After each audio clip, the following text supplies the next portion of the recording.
¿Es este? Así es. Si gusta nada más ayudarme a ampliarlo, por favor, se lo voy a agradecer muchísimo, doctora Edith. Listo. Muy bien, muchísimas gracias. Bueno, pues como les comentaba, la presentación, el tema, si gusta avanzamos, por favor.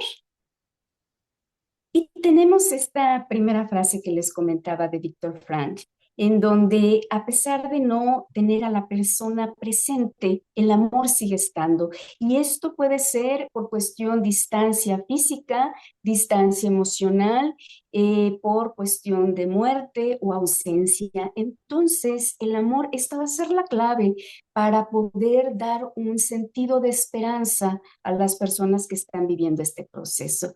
Por favor, la siguiente. Vamos viendo el contenido del día de hoy, que tiene que ver con lo que es como introducción de manera muy general el concepto de tanatología, cuál es la labor y cuáles son los sistemas que están involucrados. Tenemos también los tipos de pérdida, duelo y sus etapas. El duelo suspendido como tal, manejo y estrategias del afrontamiento antes, durante y después. Esta es la aportación, no es solamente ya que ocurrió, sino desde antes qué podemos hacer y esto nos atañe a todos como sociedad, el poder prevenir, el poder intervenir cuando este tipo de sucesos ha ocurrido y también el después, cómo manejar esto. Y al final hay un espacio de conclusiones, bibliografía, todo esto está sustentado, al final viene todos los títulos, sesión de preguntas y respuestas y datos generales. Yo espero que nos dé la oportunidad del tiempo para poder compartir un testimonial de una paciente que ha vivido pues desafortunadamente esta situación en casa y cómo ha sido su proceso tanatológico. Entonces, doctor Edith, si gusta, comenzamos, por favor. Este concepto de tanatología es una compilación de diferentes fuentes y bueno, a grandes rasgos vemos que tanatología tiene su origen o su raíz etimológica desde lo que es muerte y logos tratado. Es una disciplina científica que se encarga de dar sentido a las pérdidas significativas y sus duelos derivados. Integra al ser biológico en la parte, al ser humano en el aspectos biológico, social, psicológico, y dentro del psicológico vamos a identificar tres partes, básicamente pensamiento, emoción y conducta, y también la parte espiritual, para vivir plenamente y buscar su sentido de trascendencia. Adelante, por favor. La labor del tanatólogo pues va a desarrollar una serie de competencias en conocimientos, en actitudes, aptitudes, valores, principios, habilidades, todo basado en la ciencia para poder acompañar de manera profesional, básicamente en tres momentos, antes, durante y después. El antes, por ejemplo, cuando una persona está con un diagnóstico de una enfermedad terminal, pues la labor del tanatólogo es ayudarle a procesar esta noticia, a manejar su duelo durante, cuando la persona fallece, el acompañarlo a un buen morir y el después, pues acompañar a la familia en su proceso de duelo cuando un ser querido ha partido. El siguiente, por favor, eh, doctora, ¿cuáles son los sistemas que están implicados? Vamos a tener básicamente a la persona que está viviendo esto, por ejemplo, el paciente de una enfermedad terminal, su familia, como decíamos, el sistema de salud a quienes también atendemos, porque ellos también de alguna manera pueden ser víctimas primarios o secundarios. Primarios cuando no nada más están fungiendo su parte de labor de tema de salud, sino también cuando es un familiar al que están atendiendo, entonces se vuelven también víctimas primarios y secundarios al estar dentro de este sistema de salud atendiendo a personas, por ejemplo, en una fase terminal. Tenemos también los sistemas jurídicos, que son todas estas leyes, todos estos estatutos que van a dar un sentido legal a un proceso de terminación de una vida y en el caso, por ejemplo, de secuestro, etcétera, es un abordaje muy peculiar. ¿Por qué? Porque no hay un acta de defunción, por lo tanto, todo queda suspendido, todo queda en el aire.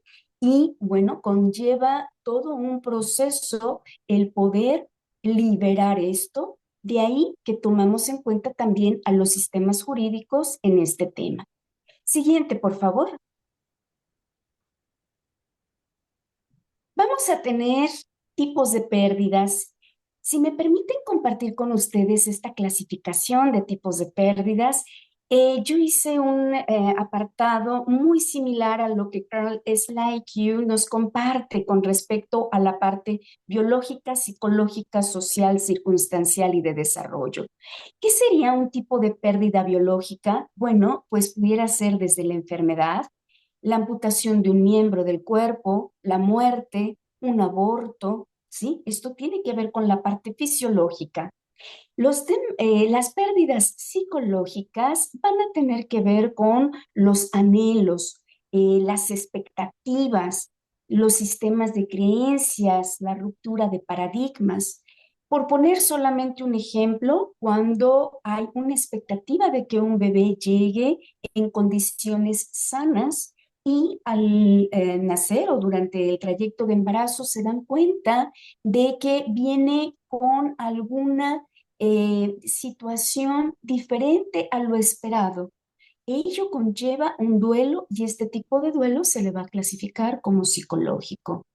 El siguiente es el tipo de pérdida social. Ahí tiene que ver en esta vinculación, esta interacción o relación con el otro, y ahí tiene que ver, por ejemplo, con divorcios, tiene que ver, por ejemplo, la ruptura de pareja, pero también tiene que ver con situaciones un tanto circunstancias sociales como un cambio de trabajo, cambio de residencia, cambio de casa. El siguiente es por etapas de desarrollo, en donde hay de alguna manera una pérdida de identidad en cada una de estas diferentes etapas de desarrollo.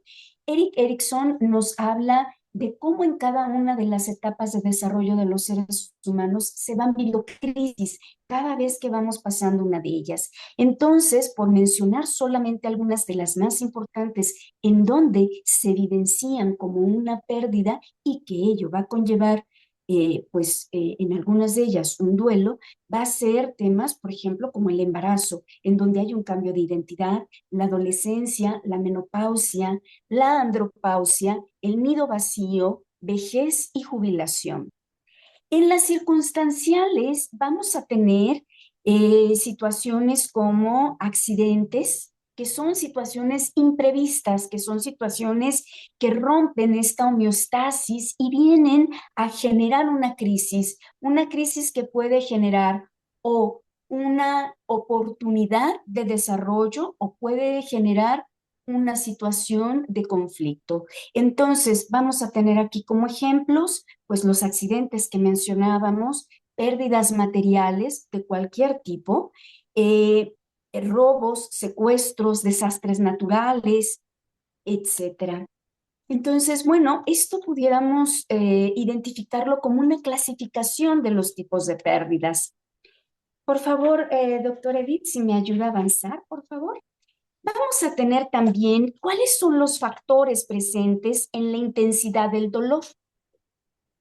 Aquí tiene que ver, por ejemplo, con duelos previos, es decir, cómo ha vivido sus anteriores duelos. No es lo mismo la vivencia del primer duelo a varios duelos o a tener varios duelos acumulados. Esto nos va a dar una referencia de cómo es la intensidad del dolor. También la edad.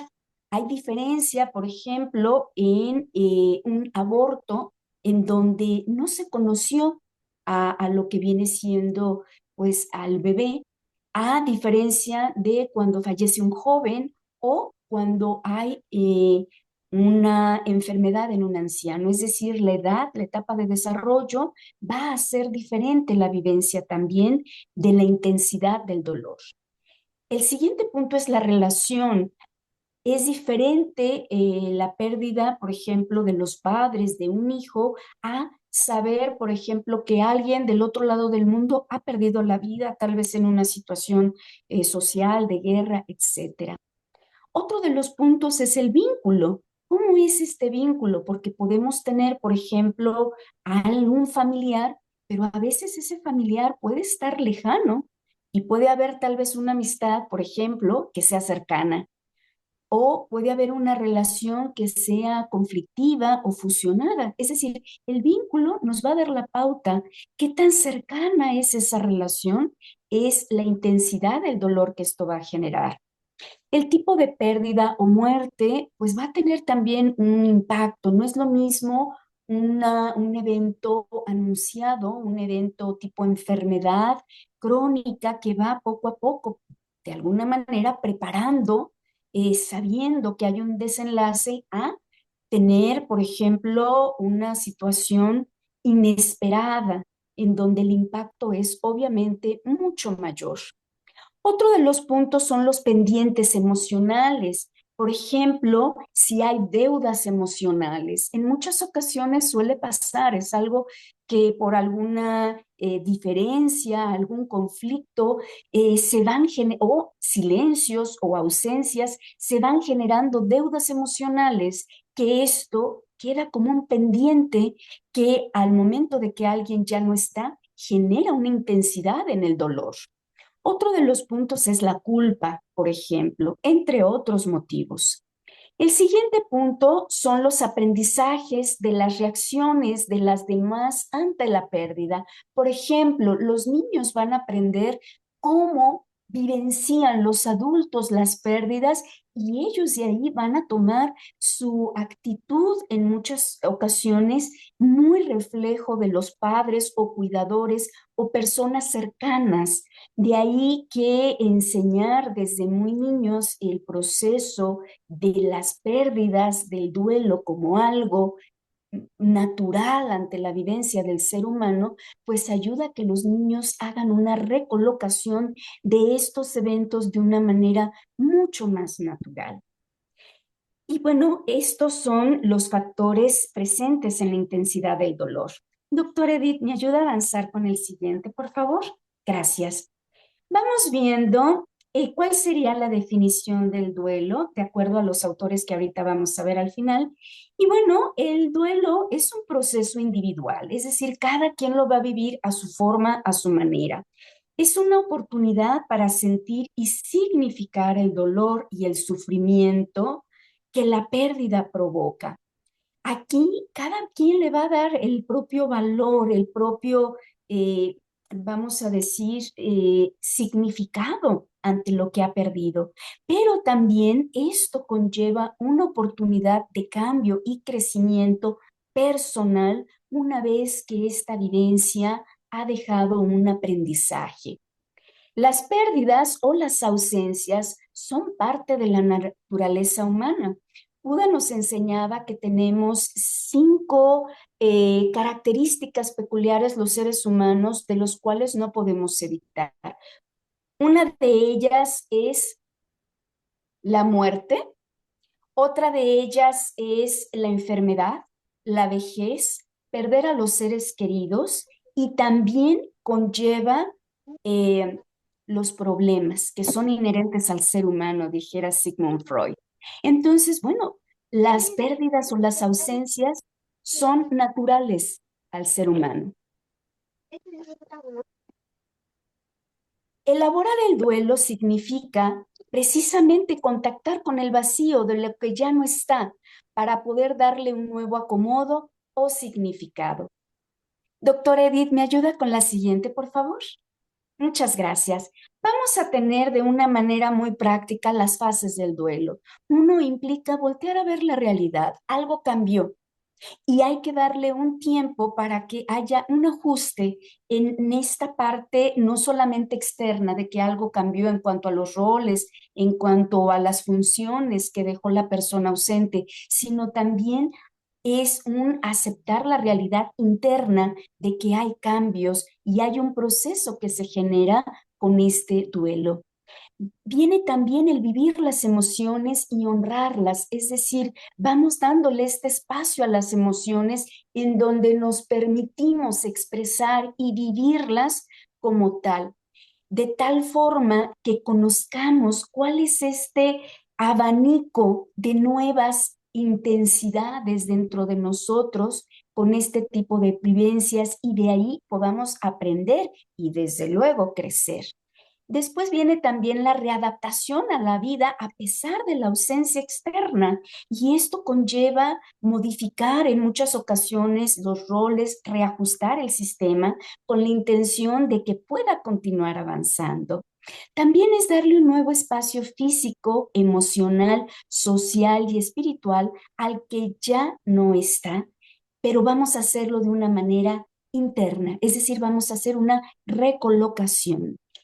También, bueno, vamos a tener que dentro de lo que viene siendo un duelo, vamos a tener primero un shock al recibir la información y en muchas ocasiones es un parálisis, una negación, como hablaba Sigmund Freud, es un, vamos a decir, un mecanismo de defensa, incluso hay un rechazo a decir, no, no es cierto, pero si acabo de ver a la persona, ¿cómo es posible que ya no esté? El enojo o la rebelión de decir, pero ¿cómo no hizo, por ejemplo, el cuidarse? ¿O cómo es posible que lo hayan secuestrado si no fue algo que pudo haberse evitado?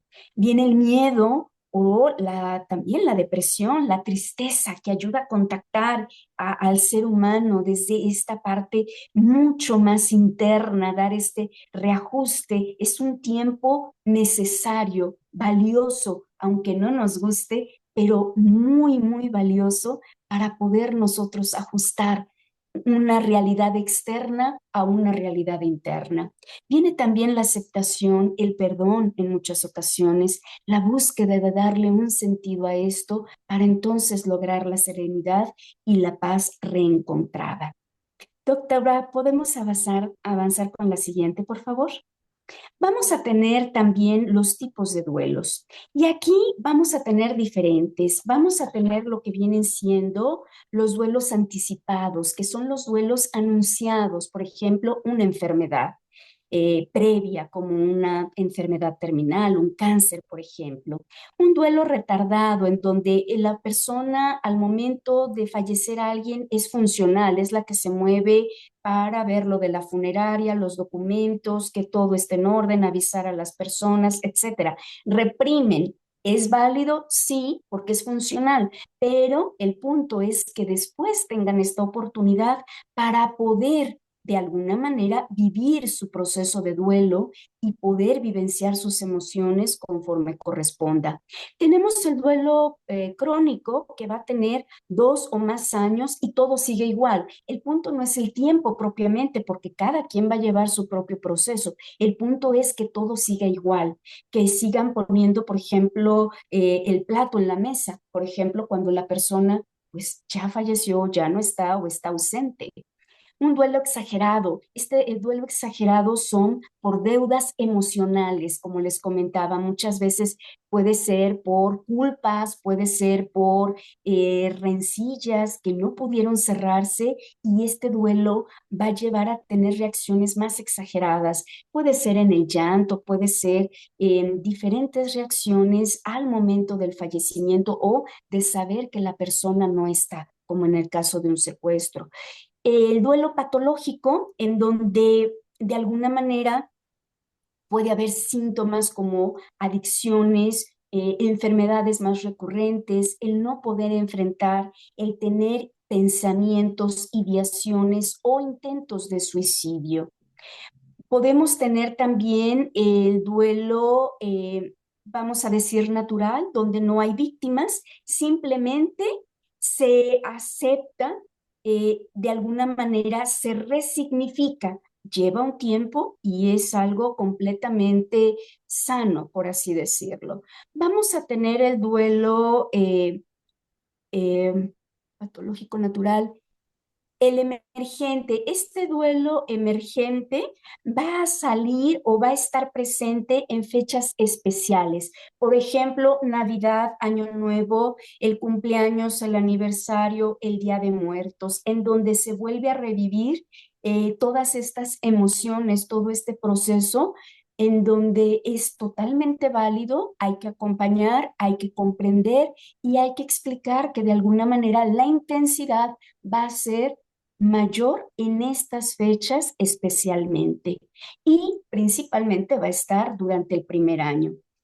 Seguimos con el duelo no reconocido. Un duelo no reconocido es, por ejemplo, las mascotas, los abortos, cuando hay, eh, en pocas palabras, cuando hay él o la amante y fallece la pareja y no pueden estar. ¿Por qué? Pues porque ya hay una familia eh, que está presente al momento de, puede ser de la funeraria, etcétera, y el amante o la amante se mantienen en un segundo plano. Y es un duelo que es de alguna manera no reconocido, pero sí vivenciado.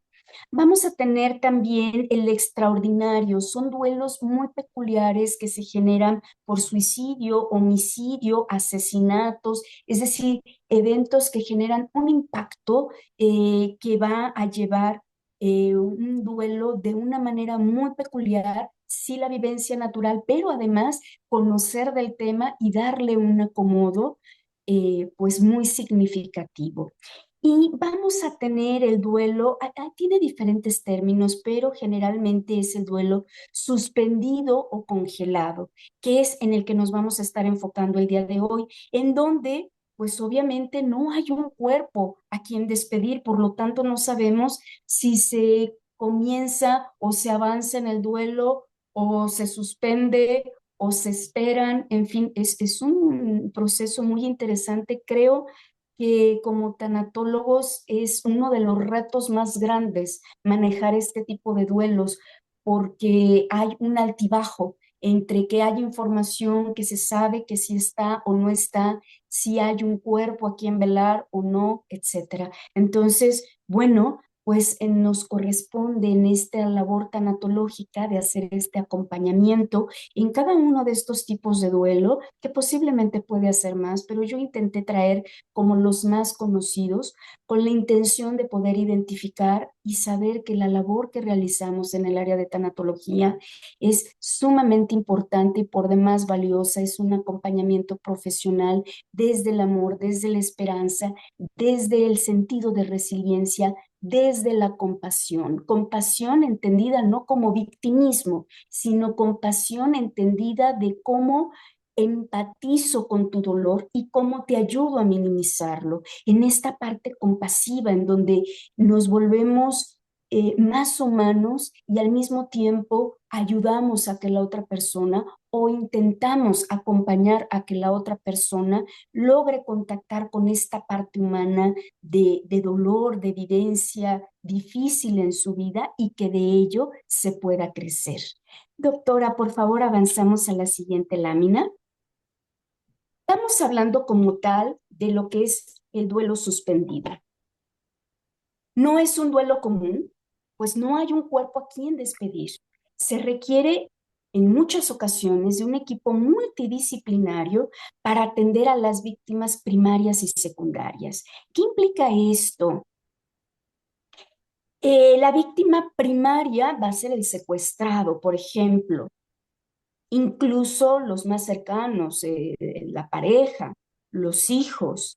Y las víctimas secundarias, como comentábamos, son el equipo de salud, el equipo legal e incluso nosotros mismos tenemos que trabajar en nuestros propios procesos, tener a nuestros propios acompañamientos.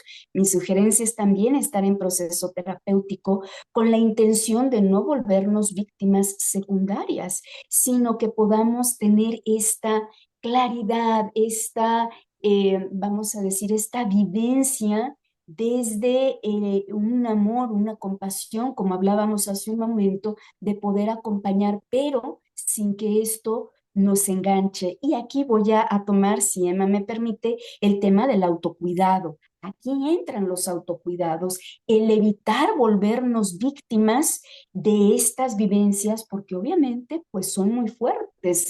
Se vivencia el dolor humano con una intensidad pues ahora sí que incrementada. Entonces tenemos que acompañar, pero también acompañarnos, cuidarnos y evitar caer en ser víctimas.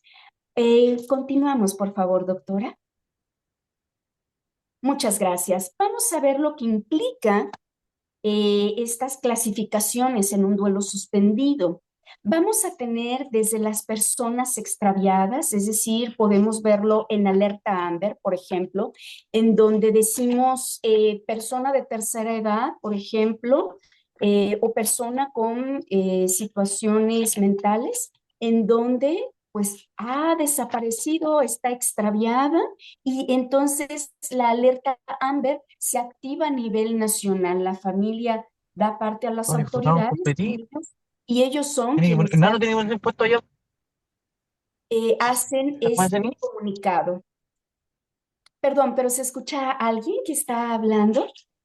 Ya, creo que ya. Ok, entonces vamos a tener también a las personas desaparecidas, desaparecidas que no dejaron indicio, no sabemos qué fue lo que sucedió, simplemente no están. Son esas personas que dices, salió a correr y ya no volvió, ¿sí? O sea, no hay mayor indicio de qué sucedió. Las personas víctimas de trata, que muchas veces a través de engaños, esto lo tenemos en muchos países, hay engaños en donde dicen, te voy a dar trabajo en una mejor ciudad, en un mejor país, y entonces, de alguna manera, estas personas son privadas de su libertad y se lleva a estas personas, ya sea a cuestiones de esclavitud, sea doméstica, sea sexual, etcétera. Vamos a tener a los niños también sustraídos por sus familiares, en donde cuando existe, por ejemplo, en una pareja, rencillas y hay una disputa, por ejemplo, por la patria potestad, alguno de los padres sustrae al niño. Esto es algo que de alguna manera genera pues también todo este impacto del que hablábamos y conlleva todo un duelo, etcétera, etcétera. Los niños robados, los niños que desafortunadamente son sustraídos algunas veces incluso de las manos de sus familiares, de sus propios padres. Entonces, eh, pues es una situación desafortunadamente pues presente en muchas sociedades. Vamos a tener el tema del rapto y esto muchas veces se da en parejas que decimos pues la raptó el novio, se la llevó el novio y bueno pues se da este tipo de eventos. También vamos a tener el secuestro. ¿Qué implica el secuestro? El secuestro es cuando a una persona es sustraída y privada de su libertad, en donde se está pidiendo a los familiares o a las personas cercanas a él una cantidad de dinero a través de la cual se va a obtener la libertad de la persona secuestrada. Las desapariciones forzadas son algo similar, pero aquí tiene que ver con alguna situación más política, ¿sí? Vamos a decir, son grupos que de alguna manera hacen este tipo de situación. Me refiero a personas que van a generar estas desapariciones grupales, ¿sí? Vamos a tener el homicidio y el asesinato. Hay una diferencia entre homicidio y asesinato. ¿Alguien pudiera decirme de los que están en el chat, en el grupo de los invitados, cuál será esta diferencia entre homicidio y asesinato?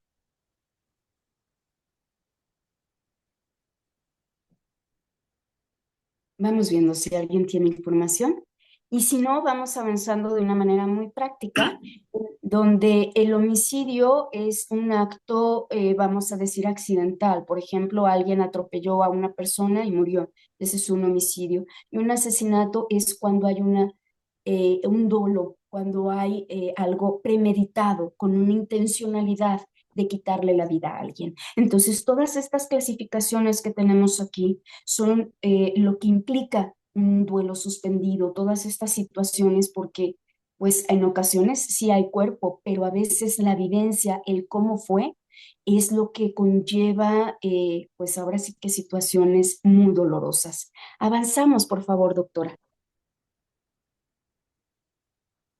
Sí, vamos a tener en esta siguiente lámina lo que viene siendo el duelo suspendido como la desaparición forzada de personas. Esta es una realidad que lamentablemente va en ascenso en nuestro país y en el mundo en general, dejando secuelas y laceraciones profundas en los familiares y personas cercanas al desaparecido. Son procesos matizados de profundo dolor, confusión y alteraciones diversas de orden físico, psicológico y social. Alteraciones que impiden procesar la experiencia dolorosa y resignificarla. Esto es conocido como duelo suspendido.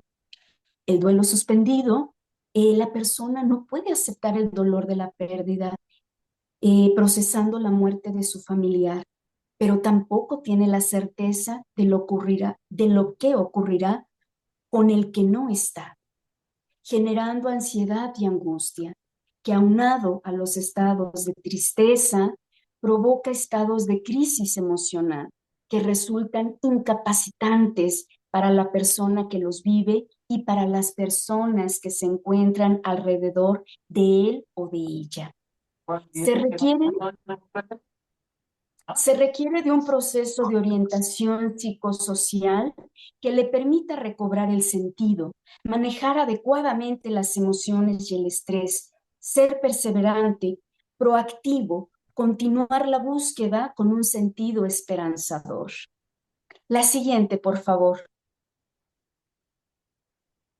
Tenemos en este recuadro estadísticas. Quiero decirles que las estadísticas en nuestro país, por lo menos en nuestro contexto mexicano, van a variar mucho y no hay muchas muy recientes. Aquí, por ponerles un ejemplo, están estas cifras de niños desaparecidos en México y vamos a tener, por ejemplo, cifras de Secretaría de Gobernación, Organización de Naciones Unidas, Red de Mujeres Buscando a sus Hijos Desaparecidos, Fundación Nacional de Investigaciones de Niños Robados y Desaparecidos. Si podemos ver, las fechas son aproximadamente entre 2004, 2015, 2017 aproximadamente.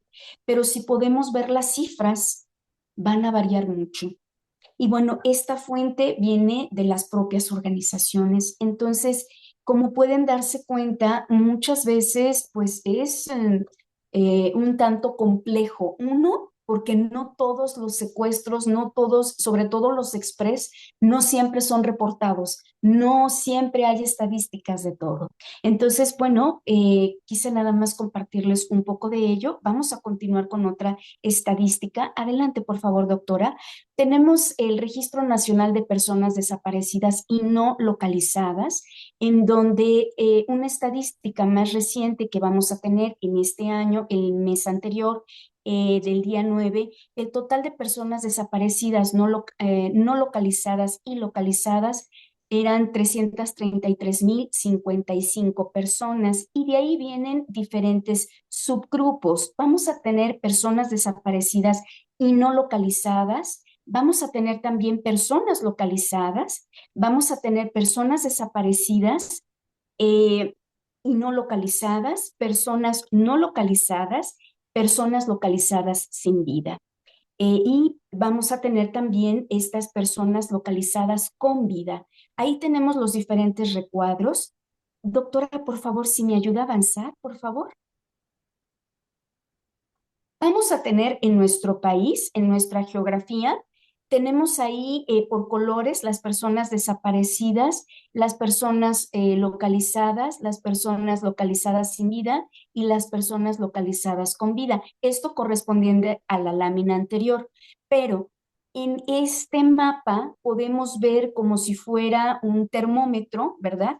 Vamos a tener las entidades federativas con mayor intensidad, es las que tienen el color más fuerte, en donde pues esta institución gubernamental nos indica, de acuerdo a esta estadística de este año, cómo están, pues ahora sí que los resultados de acuerdo a lo que ellos tienen registrados y desean compartir. Siguiente lámina, por favor, doctora.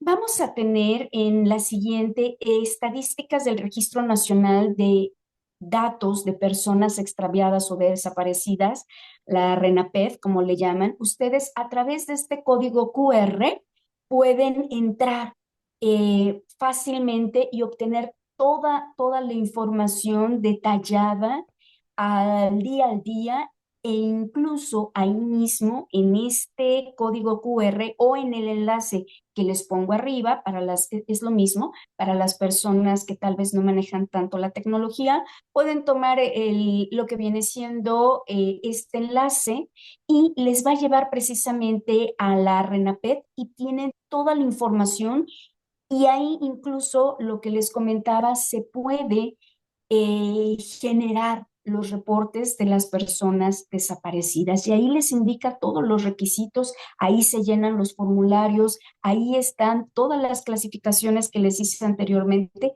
ahí está todo registrado. Avanzamos con la siguiente, doctora, por favor. Vamos a tener lo que viene siendo el manejo como tal ya terapéutico o el manejo tanatológico en un dado momento. Y aquí tiene mucho que ver con la labor social preventiva. Esto es algo muy importante y esto se da desde el seno nuclear de la sociedad, que son las familias, desde poder generar ambientes mucho más armónicos en donde haya espacio para la escucha activa, poder escuchar a nuestros hijos, a nuestros adolescentes y nuestros adolescentes, hijos en cualquier etapa de desarrollo, poder también tener esta comunicación asertiva que nos ayude a generar realmente conexiones, un vínculo fuerte en donde los principios, valores lleven a armonizar las interacciones entre los otros y también internamente con uno mismo.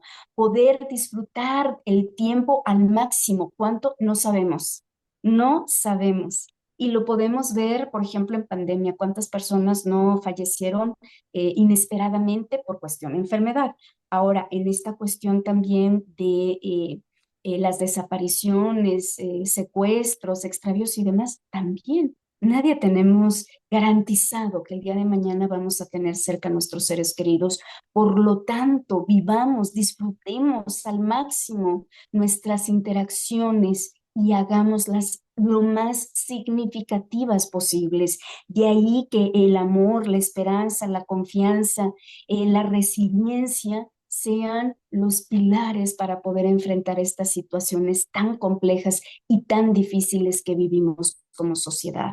Entonces, aquí en la parte antes de eventos difíciles, hablemos de prevención. Y aquí hablamos de prevención al secuestro, la importancia de la comunicación clara, eficaz, veraz entre los miembros de la familia, generar planes de acción. ¿Qué sucede si, por ejemplo, recibes una llamada y te dicen que es tu hijo que está llorando, que porque lo tienen detenido? Es decir, vamos viendo o lo tienen secuestrado, vamos viendo qué claves tendríamos que tener, qué de alguna manera plan familiar tendríamos que tener para que podamos saber si esa llamada es real o es solamente algo falso, ¿sí? Entonces, todo esto se genera previo, ¿no? Al momento cuando ya está el secuestro dado o el hijo desaparecido o algún otro miembro de la familia, ¿me explico? Lo mismo, si hay personas mayores, todas las previsiones que se tienen que tomar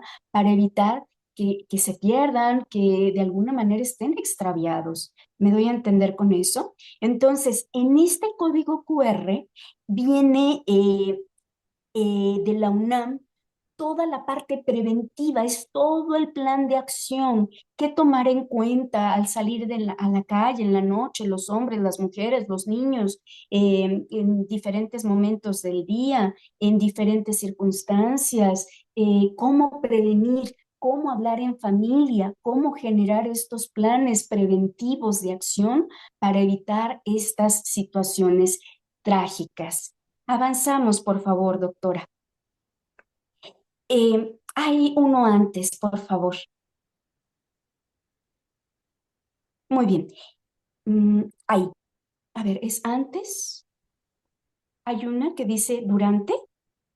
¿Me ayuda a checarlo? Ok. Entonces, bueno, la intervención cumple dos funciones principalmente. Doctora, ¿me ayuda una lámina adelante? Probablemente sea esa. Por favor, no, entonces no está la lámina, una disculpa.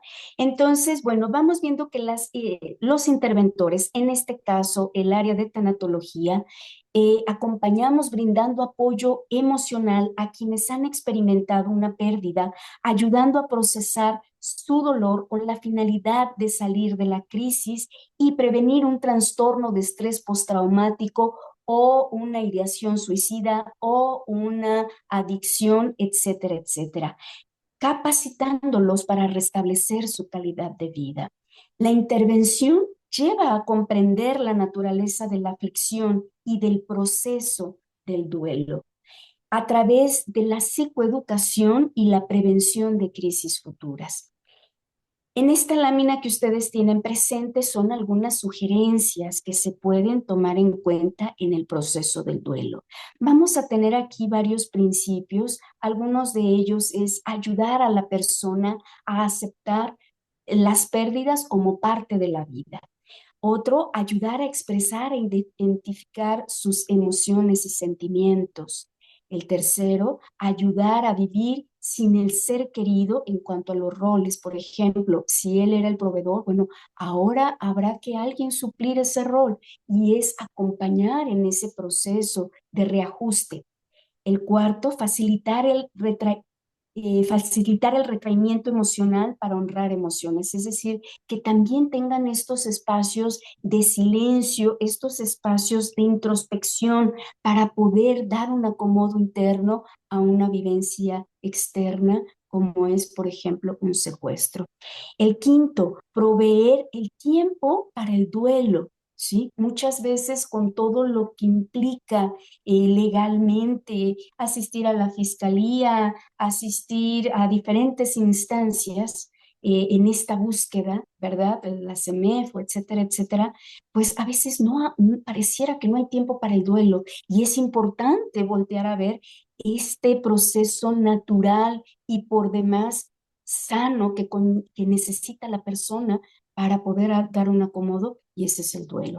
El siguiente, el sexto, proveer un apoyo continuo, es decir, que haya esta red de apoyo que esté continuamente apoyando, acompañando a la persona o a la familia de las personas desaparecidas. Lo estoy englobando secuestros, raptos, etcétera, etcétera, todas las clasificaciones que hemos visto el día de hoy. El séptimo, examinar las defensas, los estilos de adaptación, recursos personales, sociales, materiales, emocionales para acompañar el duelo. Recordemos que cada persona somos únicas e irrepetibles y así como tal, así son los duelos, así van a ser las vivencias, sus etapas, ninguna tiene orden. Lo mencioné hace rato por tener vamos a decir, por tener un orden teórico. Sin embargo, no es así. La realidad es que cada quien va a vivir sus etapas a su manera, a su forma, conforme sus recursos le den. Y el octavo, identificar si se genera alguna patología. Con patología quiero decir que se generó un trastorno de estrés postraumático que le llevó a generar situaciones ya patológicas donde no voltean a ver el duelo, no voltean a ver las emociones, muchas veces se van a las adicciones y después comienzan a generar sintomatologías y con ello pues patologías que a veces se convierten en crónicas. Avanzamos, doctora, por favor. Vamos a tener diferentes estrategias terapéuticas que podemos utilizar desde diferentes ámbitos, desde diferentes autores. Yo aquí les traigo una compilación de ellos. Estoy solamente mencionando cuáles de ellas pudieran ser utilizables, que están de alguna manera accesibles y que con una formación tanatológica y desde luego psicoterapéutica, psicológica, pues obviamente puede acompañarse a estos procesos de duelo y con estas características peculiares de esta forma. Vamos a tener la silla vacía, la silla caliente, la biblioterapia, la escritura terapéutica, la arte terapia, las pruebas psicométricas, los rituales, las asignaciones de tarea en casa, el control de la respiración diafragmática, la desensibilización sistemática, detección de pensamientos, sobre todo cuando hay distorsiones cognitivas como pueden ser, por ejemplo, este pensamiento catastrófico, ¿sí? Entonces vamos a ayudarle a que haga ciertas pautas y que pueda también generar sentido de esperanza. En algunas ocasiones esto es viable, en algunas otras, en un duelo suspendido no sabemos, pero generalmente tratamos de que haya la esperanza de que vienen cambios. No sabemos cuáles, pero vienen cambios. El siguiente, diálogo orientado con uno mismo.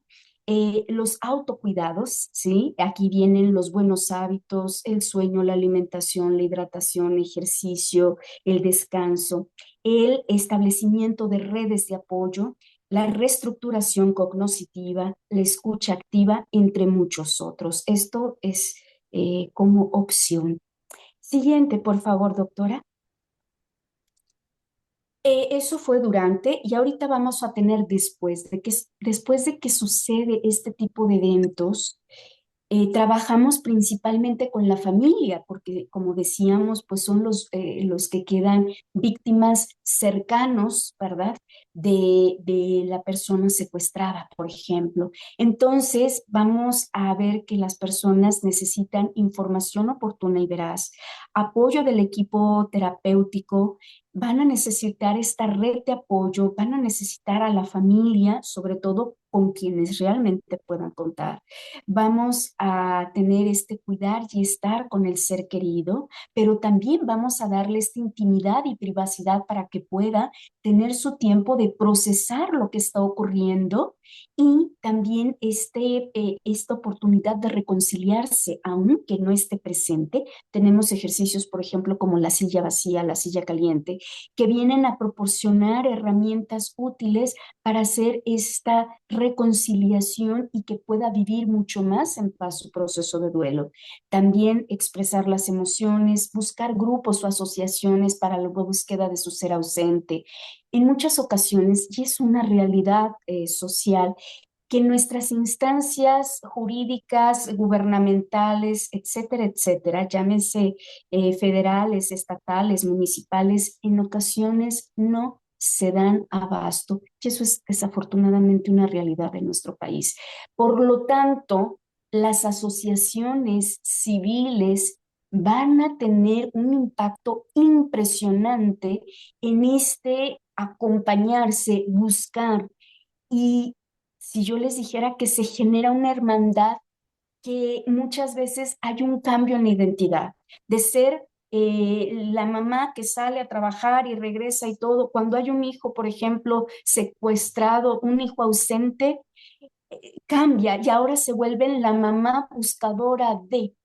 Y por ejemplo, este grupo de mujeres en búsqueda de sus hijos desaparecidos, con todo el dolor del mundo, se reúnen, se apoyan, se acompañan y también, por ejemplo, cuando encuentran algo, así sea la más mínima de estas evidencias de vida de sus hijos, es celebrada por todas. Cuando es el cumpleaños, por ejemplo, de alguno de los hijos desaparecidos, todas lo festejan, todas se acompañan, todas se abrazan, todas lo lloran como si fuera el suyo.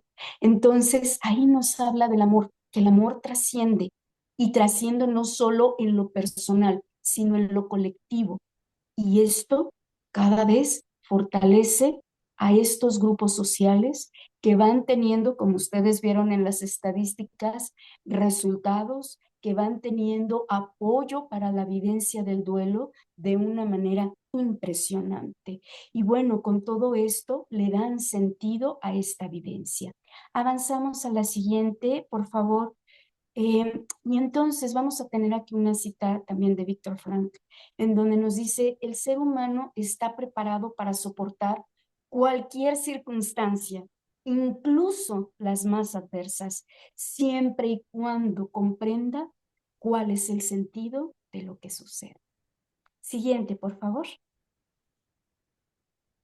Entonces, recuerda que para un buen morir o para un evento de secuestro suspendido como los que hemos visto el día de hoy, se requiere un buen vivir. Por eso, hoy te invito a preguntarte, ¿qué necesitas hacer diferente desde hoy contigo mismo y con cada uno de tus seres queridos para que al final puedas decir, misión cumplida? ¿Qué te detiene para vivir al máximo y disfrutar de tus seres queridos hoy? ¿Qué sí puedes hacer hoy para vivir tu vida más plena y feliz? ¿Cómo puedes mejorar tus relaciones interpersonales con los demás? Siguiente, por favor.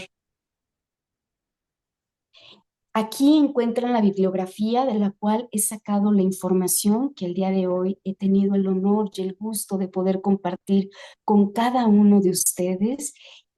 Y pues ahora sí que toda la información está en estas páginas maravillosas de seres humanos que han dado y que siguen dando aportaciones sumamente valiosas.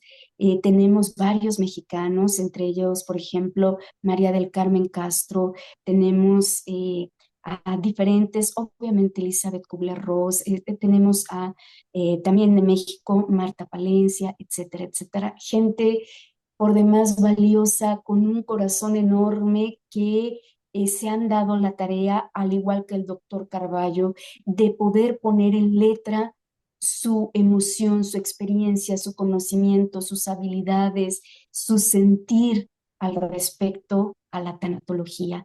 Así es que mi reconocimiento, mi admiración, mi valoración para cada uno de ellos y para cada uno de ustedes que está detrás de la pantalla y que está el día de hoy eh, haciendo el favor de escuchar y de leer estas líneas que el día de hoy, con todo el cariño, con todo el respeto, me permito compartir con todos ustedes. Si me permite, por favor, doctora, avanzamos a la siguiente, en donde con todo gusto les dejo mis datos. Esta es mi tarjeta de presentación. Hay citas tanto virtuales como presenciales a través de WhatsApp en el 33 12 78 84 26 y nos vamos